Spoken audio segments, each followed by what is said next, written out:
Halo guys, hari ini saya akan menjawab komentar dari Bang Roni yang bilang, Bang, coba pakai formasi 4-4-2, DR, DC, DC, DL, MR, MC, MC, ML, AMC, AMC. Taktik mental tim gigih bertahan, fokus umpan perpaduan, gaya umpan panjang, serangan balik nyala, gaya tekanan tinggi, gaya tackle mudah, gaya penjagaan zonal, jebakan offside mati. Nah, katanya gitu guys. Jadi buat teman-teman yang mungkin punya pertanyaan sama dan kalian penasaran kira-kira sebagus apa sih taktik, strategi dan formasi 4-4-2 parkir bus, yuk pastiin kalian simak video ini sampai selesai. Karena di video ini saya akan membahas banyak hal yang mungkin bisa bermanfaat buat teman-teman semua. Selain itu, hari ini saya juga akan bereksperimen menggunakan formasi 4-4-2 parkir bus ini untuk menghadapi lawan terkuat di babak final Liga Champions guys. Tapi pertanyaannya, apakah dengan formasi 4-4-2 parkir bus request dari Bang Roni, tim saya bisa juara? Atau malah tumbang di hadapan mereka? Jujur kita masih belum tahu pasti hasilnya bakal seperti apa. Tapi sebelum saya membahas lebih jauh, ada baiknya nih buat teman-teman yang merasa jari tangannya masih sehat, belum stroke dan masih bisa dipakai buat scroll tekotok. Jika berkenan, kamu bisa terus mendukung saya dengan cara klik tombol like dan juga subscribe biar saya tetap semangat membahas seputar game Top Eleven ke depannya. Terima kasih. Oke, berhubung ini adalah laga final dan tentu saja pertandingannya sangat krusial. Jadi sebelum kita menghadapi final batch babak final, hari ini saya sudah mempersiapkan tim sebaik mungkin. Mulai dari melatih tim untuk meningkatkan form latihan dan bonus ketajaman, dan saya juga udah memastikan kondisi pemain bugar dan moral para pemain inti mantap guys. Nah, buat teman-teman yang mungkin belum tahu gimana cara saya mempersiapkan tim sebelum babak final, waktu itu caranya udah pernah saya bahas, dan buat teman-teman yang mungkin belum nonton, kalian bisa cek videonya di channel saya guys. Oke, sekarang mari kita atur dulu taktik, strategi, dan formasinya guys. Oh ya guys, jadi ini adalah formasi yang sudah saya gunakan kurang lebih sekitar 3 musim, yaitu formasi 5-3-2, dimana dengan formasi ini tim saya sukses meraih banyak gelar juara. Tapi demi subscriber setia saya, jadi kali ini saya bakal bongkar formasi andalan saya ini, dan kita bakal coba pakai formasi 4-4-2 parkir bus yang penuh resiko. Dan jujur saya udah lama banget gak pakai formasi ini guys. Dan parahnya lagi, hari ini salah satu pemain andalan saya yaitu Romano Smith absen di laga final karena dapat akumulasi kartu kuning kedua ya guys ya. Jadi kita hanya punya satu pemain di posisi AMC, yaitu Gareth Bale. Untuk itu terpaksa hari ini saya harus membeli pemain dari lelang untuk mendampingi Gareth Bale di lini serang tim kita guys. Nah, setelah beberapa menit nyari, akhirnya saya nemu juga pemain incaran saya, namanya Fabio Conte. Jujur, untuk dapetin pemain ini susah banget guys, karena saya harus bersaing dengan manajer lain yang siap membayar lebih tinggi. Sebenarnya pemain seperti ini nggak begitu worth it sih untuk jangka panjang, karena jika kita bandingkan skillnya maupun atributnya dengan AMC andalan saya yang udah saya latih sering individu, jelas skillnya timpang banget. Padahal kalau kita perhatiin, pemain saya punya kualitas lebih rendah, selisihnya 1 bintang. Pemain dari lelang punya kualitas bintang 5, sementara pemain andalan saya kualitasnya bintang 4 guys. Tapi kita perhatiin skillnya di sini. Pemain saya punya skill atau atribut yang jauh lebih baik daripada pemain bintang 5 ini ya guys ya. Nah, buat yang nanya, Bang, kenapa bisa gitu? Karena pemain saya udah dilatih skillnya secara individu saat usianya masih sangat muda guys. Jadi meskipun kualitasnya udah turun, pemain ini punya skill di atas rata-rata pemain sekelasnya ya guys ya. Dan bahkan punya skill yang mungkin jauh lebih tinggi jika dibandingkan dengan pemain bintang 6 yang kita beli dari pemandu bakat guys. Nah, hal ini yang bikin performanya tetap bagus, dan pemain seperti ini biasanya selalu jadi pembeda di tiap pertandingannya guys. Berbeda dengan pemain yang kita beli dari lelang atau dari pemandu bakat yang seringkali performanya itu inkonsisten atau angin-anginan ya guys ya. Oke, untuk mendatangkan gelandang serang tengah ini jujur saya menghabiskan lumayan banyak uang dan juga token. Bukan karena pemain ini bagus loh guys, tapi karena saya males nyari dan males nunggunya lagi. Jadi itu dia alasan saya guys. Nah, masalah bagus atau enggak kita masih belum tahu pasti, tapi jika dilihat dari statistiknya kelihatan lumayan bagus lah ya. Mudah-mudahan beneran bagus sih. Tapi sayangnya setelah saya tambah potensi gaya main malah dapatnya gelandang Mezzala guys. Padahal saya berharap banget kali ini kita dapat penyerang dengan gaya main dengan C. Kadal. Tapi ya udahlah, gak apa-apa ya guys ya. Oke, setelah kita mendapatkan pemain incaran kita, ada baiknya kita latih terlebih dahulu guys. Karena pemain yang baru kita datangkan itu belum punya bonus ketajaman. Untuk itu kita harus tingkatin dulu bonus ketajamannya sampai maksimal biar permainannya makin gacor. Nah, setelah itu mari kita masuk ke menu squad, dan sekarang kita bisa atur taktik, strategi, dan formasi 4-4-2 parkir busnya guys.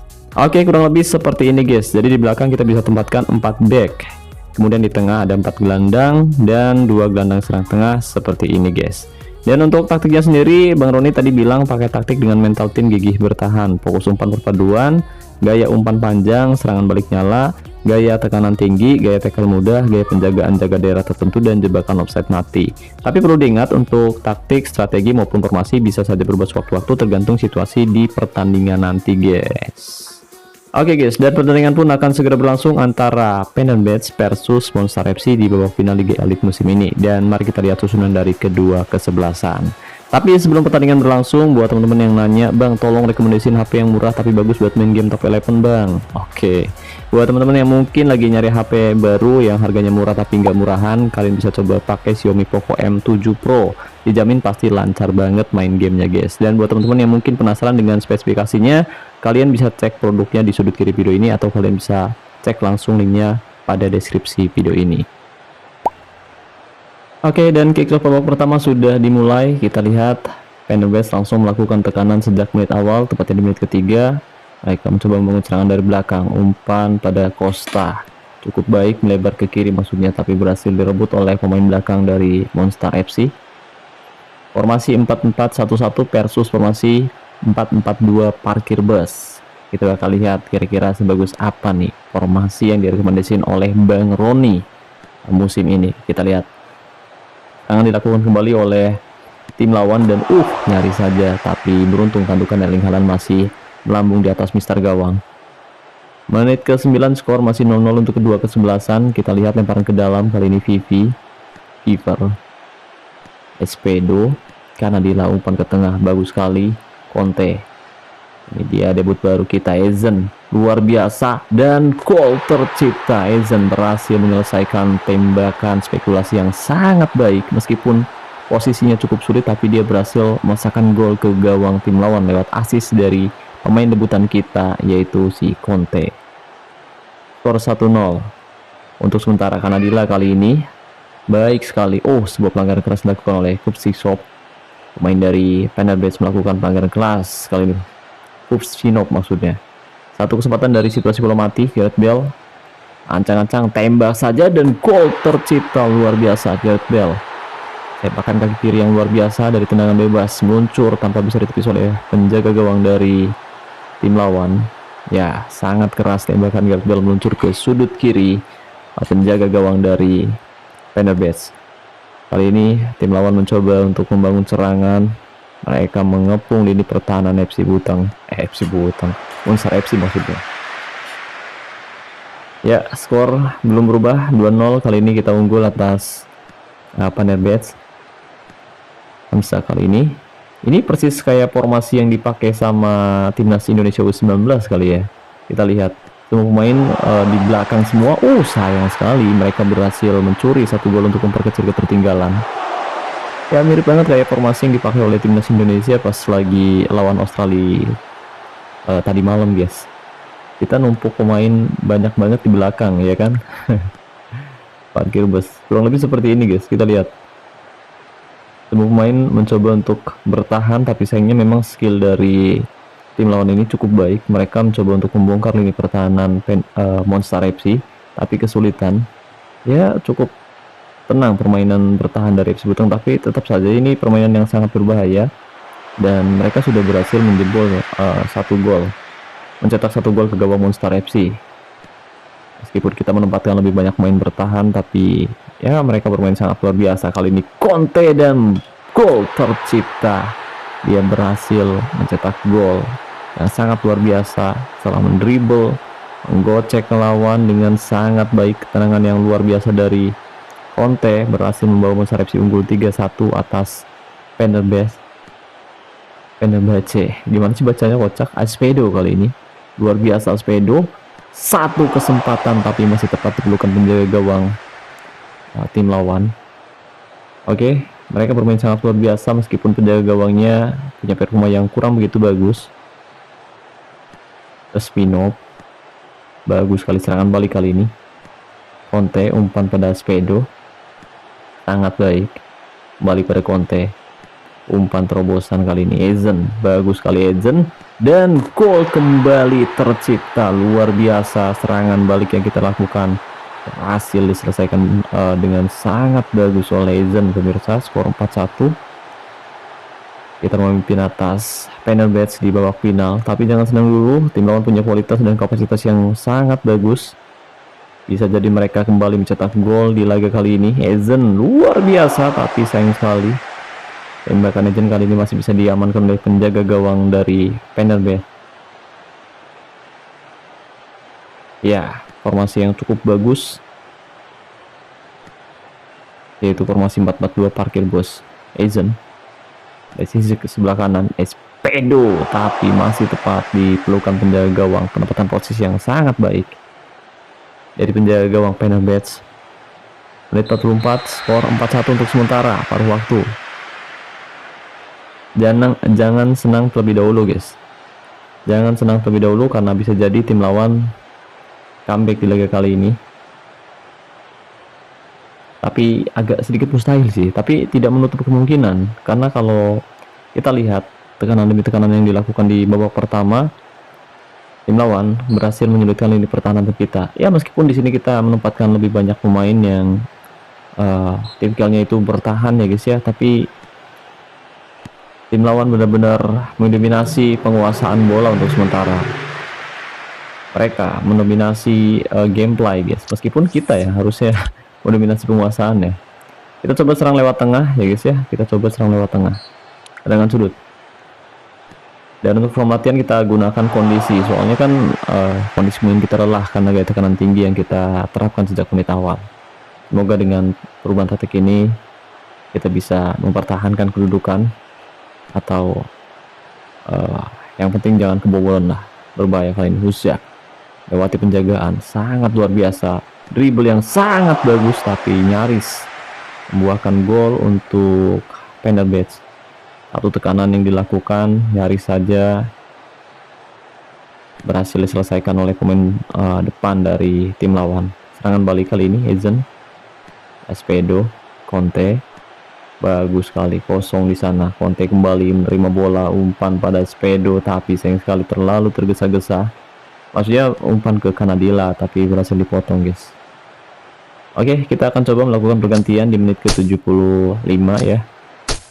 Kita coba melakukan pergantian. Morin masuk menggantikan back tengah, kemudian si Pipi keluar, kita gantikan dengan si Coplin guys. Soplin. Untuk sementara kita masih unggul 4-1 atas Fenerbahce. Nah, perubahan taktik juga sangat krusial untuk tim kita guys, karena kalau kita melakukan kesalahan dengan perubahan taktik dan juga skema pemain, bisa jadi tim lawan memanfaatkan peluang ini untuk mencetak gol. Kita lihat satu serangan kembali dilakukan, berbahaya, dribble yang sangat baik. Kita perhatikan mereka berhasil mengecol ini pertahanan Monster FC dan gol tercipta. Ini yang kita takutkan. Setelah kita melakukan pergantian, justru tim lawan berhasil mencetak gol untuk memperkecil ketertinggalan jadi 4-2. Masih ada waktu untuk bisa mencetak gol kembali pemirsa. Kita coba berikan form latihan kondisi, sangat berbahaya. Hamzah kali ini berhasil direbut satu kesempatan dari serangan balik, tapi sayang sekali Ezen terlalu lama menggiring bola hingga pemain lawan berhasil merebut sekulit bundar di area tengah, belum masuk ke area mereka. Penurunan performa terlihat dari pemain Monster FC setelah kita melakukan perubahan. Lemparan ke dalam, menit 88. Pesinov. Huzak kali ini. Tidak disangka tembakan yang luar biasa dari Huzak. Botak biadab berhasil mencetak gol ke gawang Monster FC, dan kali ini gol semakin tipis. Agregat gol menjadi 4-3. Sangat-sangat berbahaya, mudah-mudahan tidak berbuah gol. Buang, anjir. Kesalahan taktik ya. Tadi kita untuk gaya umpan perpaduan jadi lewat tengah, ternyata ya itu sebuah kesalahan. Dan masuknya dua pemain pengganti juga sangat krusial, dimana setelah masuknya pemain pengganti tim kita justru kebobolan, dan beruntung kita masih bisa meraih gelar juara atas Fenerbahce di babak final dengan skor tipis 4-3 setelah sebelumnya kita sempat unggul 4-1 di babak pertama guys. Luar biasa, taktik yang kita terapkan lumayan oke, tapi memang kesalahan taktik maupun pergantian pemain yang saya lakukan justru membuat tim saya kecolongan dan kebobolan 2 gol di menit-menit akhir pertandingan. Dan tentu kalau misalkan kita lihat gameplay pertandingannya tadi, kita sempat mendominasi juga ya, meskipun lawan juga lebih banyak, tapi setidaknya kita berhasil menyelesaikan banyak peluang dengan bagus. Tapi ketika kita melakukan perubahan taktik dan juga mengganti pemain-pemain andalan kita, justru itu jadi malapetaka untuk kita, dan tim lawan untung saja tadi tidak bisa memanfaatkan peluang terakhirnya jadi gol. Andaikan saja tadi dari tendangan sudut mereka berhasil cetak gol, ya pertandingan bakal lanjut ke babak extra time. Tapi kali ini kita cukup beruntung dan akhirnya bisa meraih trofi skuping besar. Alhamdulillah guys. Oke, di sini untuk penguasaan bola kita sebenarnya punya penguasaan yang jauh lebih bagus 61 banding 39, tapi entah kenapa tim lawan justru yang lebih banyak menguasai gameplay ya guys ya. Dan untuk MOTM ternyata rekrutan baru kita, debutan baru kita yaitu si Conte guys ya di MOTM. Sementara tim lawan anehnya meskipun performa mereka terbilang cukup rendah ya, cukup buruk, tapi mereka berhasil mencetak 2 gol di menit-menit akhir pertandingan. Jadi intinya pemain-pemain dari tim lawan punya mentalitas juara yang sangat bagus. Saya ucapkan terima kasih banyak nih buat Bang Win dan juga Bang Zada yang udah hadir mendampingi tim saya dan mendukung tim saya di babak final. Berkat dukungan dari teman-teman semua, tim saya berhasil mengalahkan Fenerbahce dengan skor tipis 4-3. Dan mari kita lihat highlight gol yang diciptakan oleh kedua kesebelasan. Ini adalah gol pertama yang dicetak oleh Monster FC. Kita lihat pergerakannya sangat baik ya. Umpan 1-2-nya juga cukup tenang. Conte memberikan umpan pada Ezen. Di sini kita perhatikan lewat penjagaan dan tembakan spekulasi dari luar kotak penalti yang saya pikir mungkin nggak bakal berbuat gol, tapi ternyata bola meluncur deras tanpa bisa ditepis oleh penjaga gawang dari Fenerbahce. Gol kedua dicetak oleh Gareth Bale. Kita lihat di menit ke-15 Gareth Bale berhasil mencetak gol keduanya, kali ini dari situasi bola mati. Tendangan kaki kiri dari Gareth Bale masuk meluncur ke sudut kiri atas penjaga gawang Fenerbahce dan tidak mampu ditepis oleh penjaga gawang mereka. Dan gol kedua tercipta. Kita lihat bola bisa melewati pagar betis dari tim lawan ya guys ya. Itu bola luncurnya deras banget berarti. Nah, tim lawan sempat bisa mencetak gol untuk memperkecil ketertinggalan. Di menit ke-24 kita lihat mereka bermain sangat sabar. Usak, dia punya dribble yang luar biasa melewati penjagaan dan bola sempat bisa ditepis, tapi sayang sekali Erling Haaland berada di tempat yang tepat dan menyosor sekulit pundar dan menghantam bola ke gawang Monster FC yang membuat skor menjadi 2-1. Lebih beruntung pemain-pemain kita punya finishing yang cukup bagus, terutama si Conte ya, meskipun dari segi skillnya itu biasa aja, tapi di pertandingan kali ini, di debut pertamanya bermain untuk Monster FC, dia memberikan kontribusi yang sangat-sangat baik dengan mencetak 1 gol dan memberikan 1 assist untuk gol yang diciptakan oleh Ezen tadi. Nah, kita lihat dribblenya guys. Ya, sangat bagus ya, dia melihat penjagaan lalu melakukan tembakan yang sebenarnya nggak terlalu keras, tapi bola sempat membentur tiang juga, tapi agak sedikit berat ke belakang ya, jadi bola masuk menggelincir ke dalam gawang dari Fenerbahce. Di menit ke-33 kemudian kita berhasil cetak gol lagi di menit ke-41 melalui serangan balik cepat. Kali ini Ezen yang berhasil mencetak gol keduanya di laga kali ini.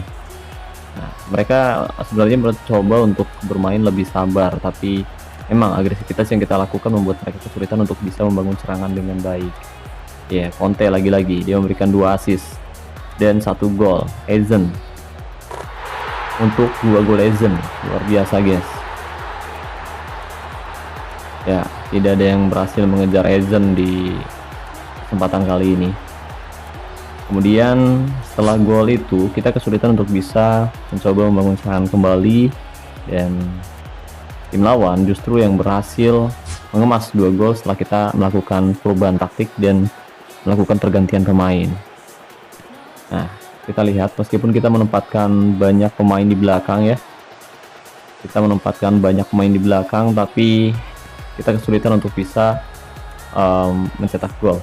Ini yang tadi guys, saya lupa lagi, kita kliknya yang tadi cuy. Ini yang sekarang balik yang kita lakukan tadi ya, gol dari si Ezen itu. Setelah ini kita coba lihat untuk gol dari tim lawan di menit-menit akhir pertandingan guys, karena 2 gol tersebut sebenarnya sangat krusial, sangat krusial. Tapi beruntung ya, tim lawan belum bisa memanfaatkan peluang tersebut untuk bisa meraih gelar juara atau menyamakan kedudukan guys. Tadi seandainya mereka berhasil menyamakan kedudukan di menit ke-89 ya, otomatis bakal sulit untuk bisa menaklukkan mereka di babak kedua. Terlebih kan kita udah mengganti pemain-pemain kita juga yang sebelumnya main bagus. Ini golnya mirip dengan golnya si Ezen tadi, tapi untuk penempatan posisi dan badannya sendiri lebih enakan si pemain lawan. Kalau si Ejen itu tadi bener-bener tembakan yang maksain banget, tapi dengan finishing yang baik ya berhasil mencetak gol.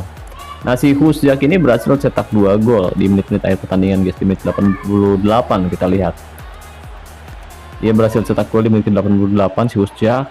Nah, lagi-lagi long shot ya, long shot dari luar kotak penalti masuk ke dalam gawang Monster FC. Kita lihat bola meluncur melengkung ke sudut kanan atas gawang dari Monster FC. Dan itu dia pertandingan yang sangat luar biasa dari kedua kesebelasan Fenerbahce. Meskipun sempat kesulitan di babak pertama, tapi mereka berhasil membuktikan bahwa mereka punya mental juara. Tapi meskipun begitu, mereka sudah terlambat karena akhirnya Monster FC yang sukses meraih gelar juara Liga Elite atau Liga Champion musim ini guys. Oke, jadi kesimpulannya taktik, strategi, dan formasi 4-4-2 parkir bus itu menurut saya cukup bagus digunakan di laga-laga penting ya guys ya. Tapi perlu diingat untuk perubahan taktik dan juga perubahan pemain atau pergantian pemain, usahakan kalian benar-benar punya pemain pengganti yang sepadan dengan pemain inti, karena kalau misalkan kalian nggak punya pemain sepadan rasanya akan sangat sulit seperti yang kita lakukan. Atau misalkan pemain inti kalian sedang tidak dalam performa terbaiknya, kalian bisa ganti. Tapi kalau misalkan pemain-pemain inti kalian sedang main bagus, sedang on fire, sedang intinya sedang dalam performa yang sangat bagus, usahakan jangan diganti ya guys ya, karena kalau kita ganti ya hasilnya seperti tadi dan kita bisa jadi kalah di babak final guys. Tapi untungnya kita udah unggul cepet di babak pertama, jadi mereka kesulitan untuk bisa menyamakan kedudukan di babak kedua guys. Oke, mungkin itu saja yang bisa saya bahas kali ini guys. Makasih banyak buat teman-teman yang udah nonton video ini dari awal sampai selesai. Jika dirasa pembahasannya bermanfaat, jangan lupa klik like dan juga subscribe. Dan buat teman-teman yang mungkin ingin nyeritain pengalamannya main Top 11, kalian juga bisa ceritain pengalaman kalian di kolom komentar video ini. Siapa tahu komentar dari teman-teman bisa bermanfaat untuk saya dan juga untuk teman-teman yang kebetulan membacanya. Makasih juga buat yang partisipan Top 11. Makasih buat teman-teman yang selalu mendukung dan mendoakan saya sejauh ini. Saya Nur. Sampai jumpa di video selanjutnya. Salam olahraga, salam Top 11 Indonesia.